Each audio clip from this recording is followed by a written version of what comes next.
envía unos hombres que reconozcan la tierra de Canaán, la cual yo doy a los hijos de Israel. Enviaréis un hombre por cada tribu paterna, todos ellos príncipes. Entonces los envió Moisés desde el desierto de Parán, conforme a la palabra de Jehová. Todos aquellos hombres eran príncipes de los hijos de Israel. Vemos que inicia el capítulo con la misión que estos hombres iban a tener, y la misión era explorar la tierra que ellos debían conquistar. La misión era, ellos iban a hacer, la palabra original en hebreo, un tour.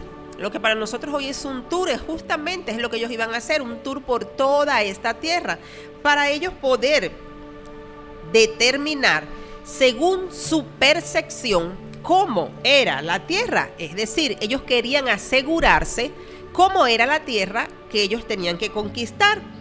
Y miren que Moisés, ¿verdad?, les dice en el versículo 17, les envió pues Moisés a reconocer la tierra de Canaán, diciéndoles, subid de aquí al Negueb y luego subid al monte. Observad cómo es la tierra y el pueblo que la habita, si es fuerte o débil, escaso o numeroso. ¿Cómo es la tierra habitada? Si es buena o mala, cómo son las ciudades habitadas, si son campamentos o plazas fortificadas, y cómo es el terreno, si es fértil o estéril, si en él hay árboles o no. Esforzaos y traed los frutos del país. Y dice, era el tiempo de las primeras uvas. Quiere decir que la temporada en la cual ellos fueron a observar la tierra, a ver las características, era la temporada de otoño, septiembre, octubre. ¿Cómo sabemos esto? Porque dice en el versículo que era la temporada de las uvas, las primeras uvas. Entonces eran los primeros tiempos, ¿verdad?, los inicios de la temporada de los frutos de otoño. Y miren algo en particular, yo veía y me daba cuenta a medida que estudiaba la porción, veía lo que el Eterno había pensado, había hecho, y quiero hoy hacer un contraste entre lo que el Eterno mira y lo que el hombre ve, porque esto es de suma importancia para nuestras vidas. Miren que Moisés le está dando a ellos las instrucciones, todo lo que ellos debían observar. Y cuando ellos van a la tierra, que son enviados un representante por cada tribu. Las 12 tribus, dice 12 príncipes, principales, cabezas de las tribus, líderes, ¿verdad?, fueron enviados y ellos trajeron un informe. Pero este informe estaba dividido, porque 10 de los príncipes trajeron un informe negativo y 2 de los príncipes trajeron un informe positivo. Es decir, que de igual manera había 2 visiones entre los principales o los líderes, los cabezas, que fueron a hacer este tour, a hacer esta observación de esa tierra que iban a conquistar. Y miren que ellos regresaron. Ellos duraron 40 días en este tour, y sabemos que el número 40 en las escrituras significa proceso. Es un tiempo que el Eterno da, y es un periodo que es un periodo de prueba. Recordemos a Yeshua, 40 días en ayuno. Recordemos al pueblo, 40 años en el desierto. La vida de Moisés, su vida se divide en 40 años, ¿verdad? Y 40 años después, cuando conoce al Eterno. Entonces son tiempos específicos marcados por el Eterno que tienen un significado profundo. Y cuando ellos regresan, porque dice el versículo 25, al cabo de 40 días regresaron de reconocer la tierra. Y fueron y se presentaron ante Moisés y Aarón y toda la congregación de los hijos de Israel en el desierto de Parán. En Cades les dieron la información a ellos y a toda la congregación y les mostraron los frutos de la tierra. Y hay algo significativo, porque la tierra que ellos fueron a observar fue la misma tierra donde habitó Abraham, allá en el valle de Escol, que significa racimo de uvas.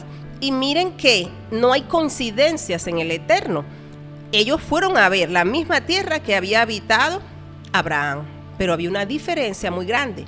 Ellos, la mayoría, específicamente 10 de los príncipes, no tuvieron la misma fe y confianza, la misma emuná que tuvo Abraham. Y cuando estos 10 traen el informe, mire lo que les contaron. Nosotros llegamos, dice el versículo 27, a la tierra a la cual nos enviaste, la que ciertamente fluye leche y miel. Estos son sus frutos. Pero el pueblo que habita aquella tierra es fuerte, y las ciudades muy grandes y fortificadas. También vimos allí a los hijos de Anac. Amalec habita el Negueb, el Eteo, el Jebuseo y el Amorreo. Habitan en el monte. El cananeo habita junto al mar y a la ribera del Jordán. Miren ese informe. ¿Qué pasó? Dice entonces Caleb hizo callar al pueblo delante de Moisés y dijo: subamos luego y tomemos posesión de ella, porque más podremos nosotros que ellos. Pero los hombres que subieron con él dijeron: no podemos subir contra aquel pueblo, porque es más fuerte que nosotros. Y hablaron mal entre los hijos de Israel de la tierra que habían reconocido, diciendo: la tierra que recorrimos y exploramos es tierra que se traga a sus habitantes. Todo el pueblo que vimos en medio de ella es gente de gran estatura. También vimos allí gigantes, hijos de Anac, raza de los gigantes, y nosotros éramos a nuestro parecer como langostas, y así les parecíamos a ellos. Entonces, cuando nos damos cuenta, dice la misma escritura que ellos hablaron mal de la tierra, dice el versículo 32. Y no tomen en cuenta esto, mire lo que ellos mismos dicen aquí, que vieron gigantes. Y miren la expresión que quiero que tomen en cuenta. Nosotros éramos a nuestro parecer como langostas.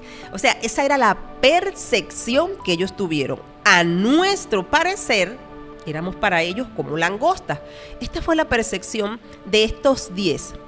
Muy diferente a la percepción de Caleb, porque Caleb les dijo que cobraran ánimo. Tomemos posesión de ella, porque más poderosos no seremos nosotros que ellos. Caleb sabía que el que iba con ellos, ¿verdad?, era más poderosos.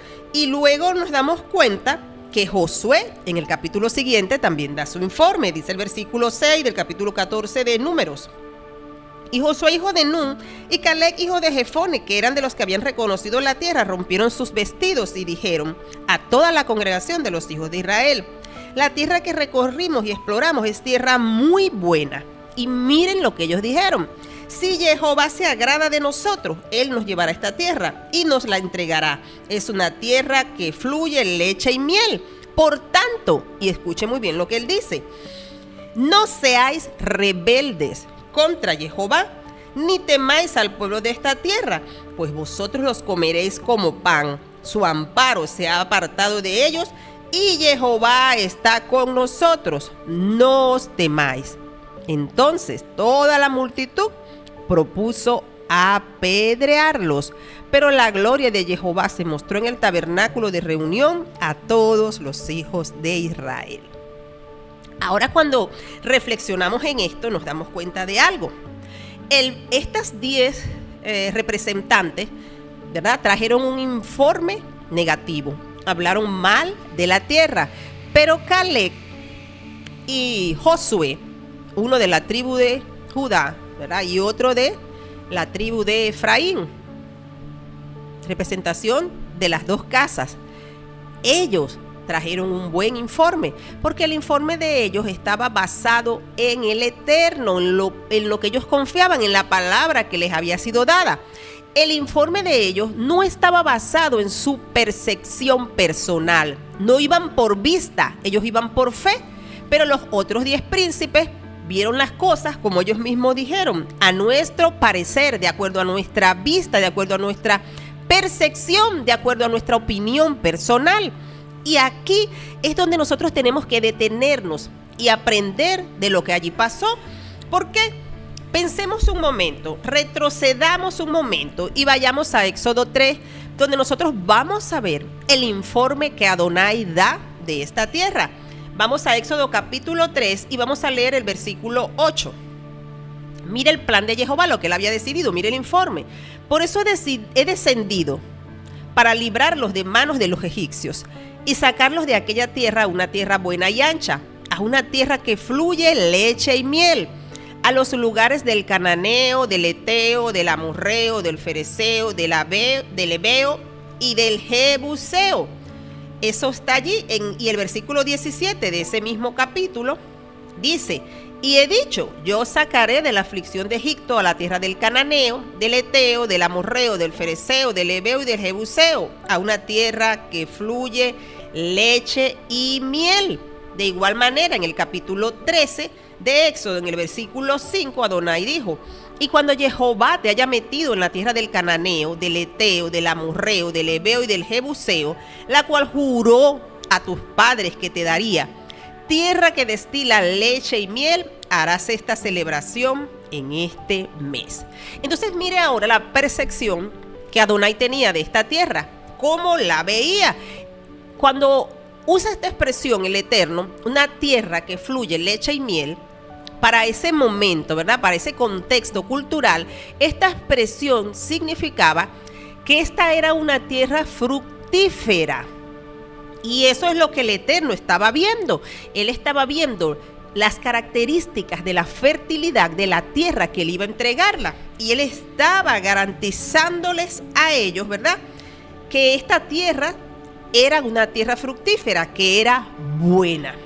Ya de antemano se los está diciendo. Imagínense, apenas saliendo de Egipto, todavía ni siquiera ellos habían visualizado la tierra, ni siquiera sabían, y ya Adonai les está diciendo cómo era la tierra que les iba a entregar.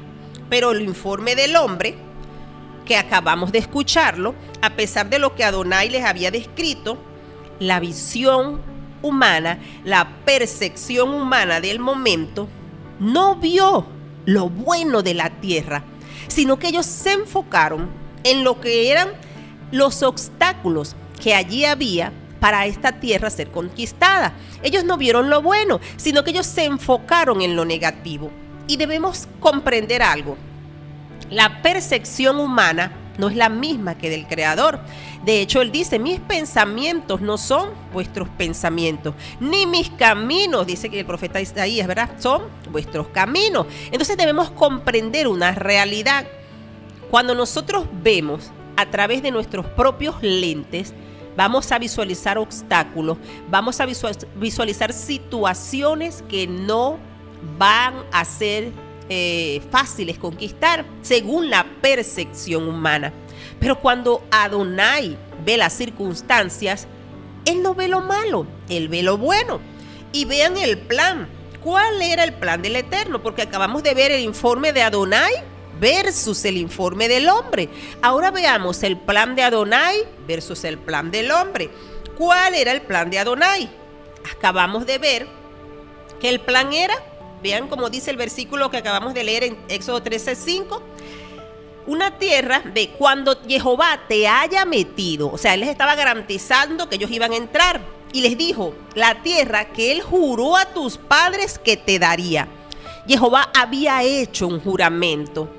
El hecho de que el Eterno hubiese hecho un juramento, y recordemos que, como dice, él no es hombre para mentir, ni hijo de hombre para arrepentirse. Cuando él hace un juramento, él lo cumple. Ya nada más con el juramento de Adonai estaba garantizada la conquista de la tierra.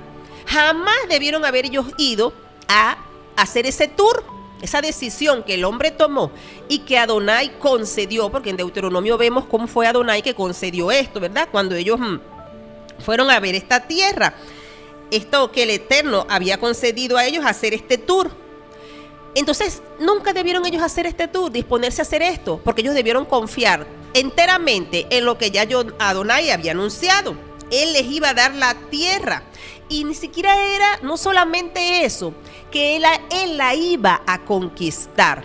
Jehová mismo les había garantizado, porque allá en Éxodo 14:14, Jehová les dijo a ellos: Jehová peleará por vosotros y vosotros estaréis tranquilos. Cuando ellos cruzaron el mar de juncos, el Yansún, el Eterno ya les había prometido que él pelearía las batallas por ellos. Entonces no había necesidad de hacer lo que ellos estaban haciendo. Cuando vemos Levítico en el capítulo 20, en el versículo 24, nosotros podemos ver una vez más lo que el Eterno dijo: pero a vosotros os he dicho, vosotros poseeréis la tierra de ellos, y yo os la daré para que la poseáis por heredad, tierra que fluye leche y miel. Yo soy Jehová vuestro Elohim, que os he apartado de los demás pueblos. Es decir, yo les voy a entregar la tierra. Yo soy Yud-Heh-Vah-Heh, el que los santificó, el que los apartó de otros pueblos. Allí estaba la garantía, la promesa. Ese era el plan de Adonai, conquistar esa tierra para ellos. Pero ¿cuál fue el plan del hombre? Dice en Números 14, usted puede leerlo.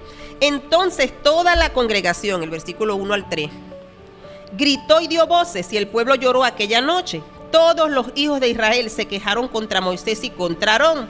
Y toda la multitud les dijo: ojalá hubiéramos muerto en la tierra de Egipto, ojalá muriéramos en este desierto. ¿Por qué nos trae Jehová esta tierra para morir a espada y para que nuestras mujeres y nuestros niños se conviertan en botín de guerra?